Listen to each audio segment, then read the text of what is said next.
Hi, everybody.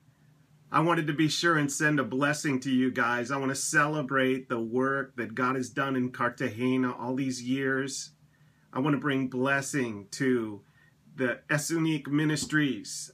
When John and Monica Wong told me they were moving to Colombia to start a work among the universities in Latin America, I prayed for favor and blessing to go with them. And little did I know what God had in mind and all that God had put into the heart of John and Monica as they ventured off to pioneer campus ministries for youth with a mission in South America. John Wong has a big vision and a big charismatic personality. He's playful and funny. He loves golf too. And on his 40th birthday, before he and Monica left for Catagena, I went out to play golf with John. And some of the best early staff meetings he and I had were extended times of playing golf and laughter together. Especially when there's food involved, John Wong is great. You should ask him sometime about that time we went out on his 40th birthday for lunch after golf. It was during those times that I grew to truly love John Wong. I also learned that John could play well in any particular sandbox, especially an international sandbox. He's good at playing, and so that he was perfect and is perfect for leadership of the Student Mobilization Center.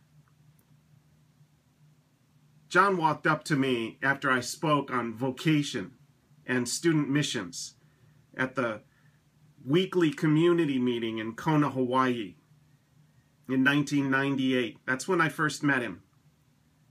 5 minutes before I spoke, I was told I would have a Korean translator. Sadly, it wasn't John. That was the first time in history that Kona had a Korean translation from the front. And I had to cut and slash and make that message very short because of the translation. And John walked up to me and said, "Your translator was terrible." But then he said, "I loved your message and I want to travel with you to China." Now, that was a surprise because I was leaving for China in 36 hours. But that didn't stop John.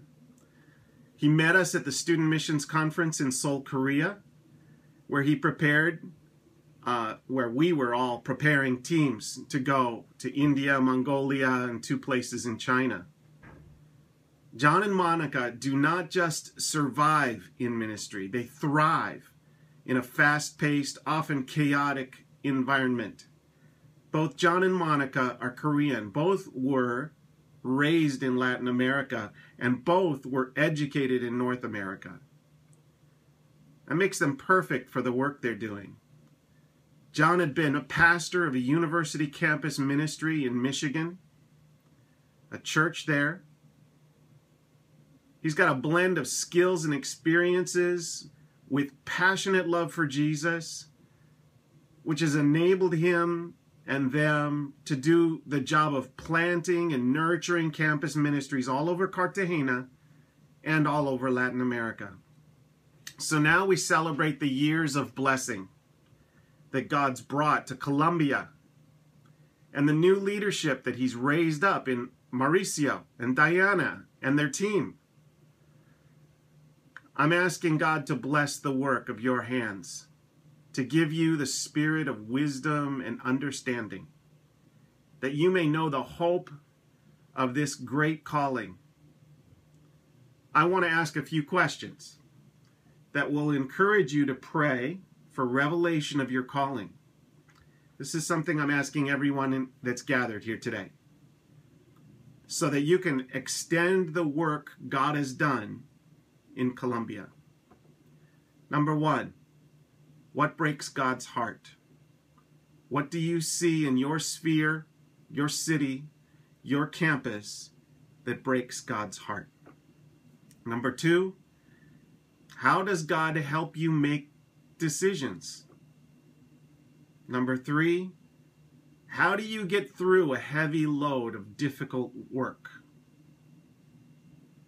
Number 4, what were you doing the last time you looked at a clock and realized that you had lost all track of time? In other words, what kind of work brings you joy? What do you feel like God has created you to do?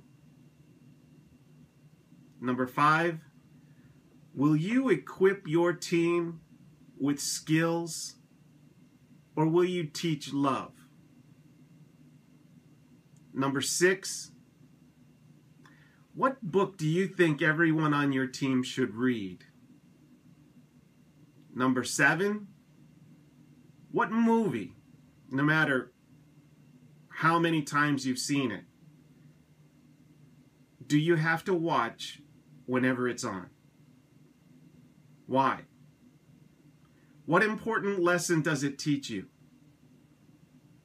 Share that lesson with your team. Number 8. When was the last time a coworker got angry with you? And what happened? Number 9. If you could start anything, a ministry or a business, anything, what would you love to start? And number 10, what would you most like to learn here that would help you in the future? What would you like to most learn now in this season of your life that will help you in your future? So as you take up the torch to carry the light into the future, take time to play, to eat, to laugh, to enjoy the friendships God has given you. Take time with family, and you will create a kingdom culture that will be contagious and will multiply ministries throughout the world. The Spirit of the Lord is upon you. Mauricio and Diana and all YWAMers in Cartagena, His favor is on your lives and your ministries. Give Him thanks for what He's done, what He's doing, and what He will do. Amen.